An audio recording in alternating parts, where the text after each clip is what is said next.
طبعا الفيديو ده هيكون مهم جدا ويا ريت الناس تحفظه عندها والناس تهتم بيه. اول حاجه لازم تعرف سواء المعرض بتاعي او اي معرض شغال وبقاله فتره كبيره على السوشيال ميديا او مش على السوشيال ميديا، هتساله اقل مكنه موجوده عنده. انا بالنسبه لي، انا اقل مكنه موجوده عندي فوق ال 35000، هي الدول الاربعه، ساعات بتبقى 34 او 34 ونص او 35. طبعا في معرض تاني بتجيب النحله بتبقى اقصاها تلاقي المكنه 30 31. اي حد يقول لك مكنه عامله 13 14 12، طبعا الناس دي كلها كده موضوع بتبقى نصب، واخده الصور من معارض واخده فيديوهات من معارض ثانيه، وطبعا تعمل بيها فيديوهات وتقول لك حول لي.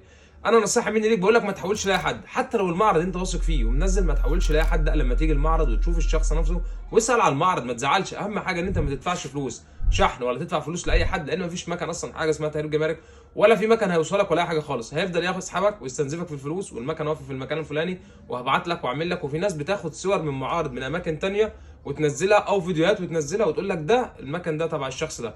طبعا يا ريت الناس يا جدعان تاخد بالها. اول حاجه لازم تعرف ان مفيش مكن تحت ال 30000 خالص في المكن كله، مفيش حاجه اسمها مكن تحت ال 30، مفيش مكن عامل 15، مفيش مكن عامل 14.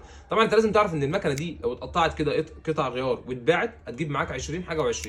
فيجي ازاي مكن عامله 3000 و4000 و5000؟ وبدات الناس لما سمعت الكلام ده وبدانا نعمل فيديوهات توعيه للناس عشان خاطر ما تاخدش مكنه ب 3000 و4000، بدات تقول لك المكنه ب 13. فبقى النصب بقى كبير شويه، والنصب بقت حاجه يعني تفهمني، بقت مصلحه. طبعا في ناس ما بتخافش ربنا، في ناس مش فارق معاها ان ده مثلا ناس غلابه او ناس مش فاهمه، او في بعض الناس بتبقى طماعه فبقول لك المكنه رخيصه والكلام ده كله مبقاش فارق معاه. طبعا عايز اقول لك حاجه، حتى لو المكن ده موجود تاكد ان المكن ده مش داخل بطريقه شرعيه، تاكد ان المكن ده مش حلال، تاكد ان المكن ده حرام عليك. ما ينفعش ان انت تعمل حاجه زي كده يعني. حتى المكن ده لو موجود انت لازم تعرف ان انت بتمشي على المكن ده على الطريق، فلازم تشتري حاجه تكون صح ويكون ربنا مبارك في البيع عشان ربنا يبارك لك فيها، عشان خاطر ما تقعش فيها او تدفع فلوس وتلاقي نفسك وقعت اتنصب عليك.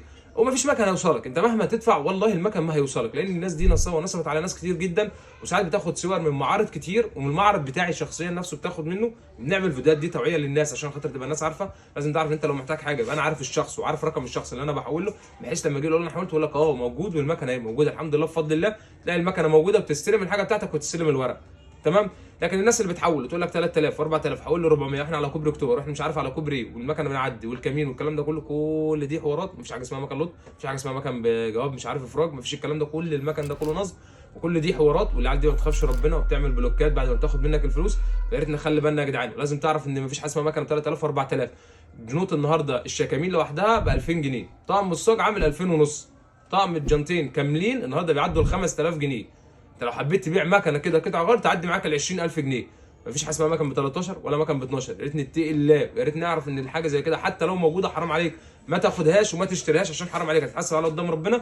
دي اول حاجه. تاني حاجه لازم تعرف ان انت هتنصب عليك ومش هتستفاد اي حاجه، فانت القرشين اللي معاك تشتري بيهم حاجه مستعمله وحاجه بسيطه، واحده واحده ربنا يكرمك ان شاء الله. تعالى معايا واحده واحده اوريك الشاسيه. زي ما انت شايف الشاسيه، طبعا الشاسيه مقوص من فوق ومن تحت طبعا.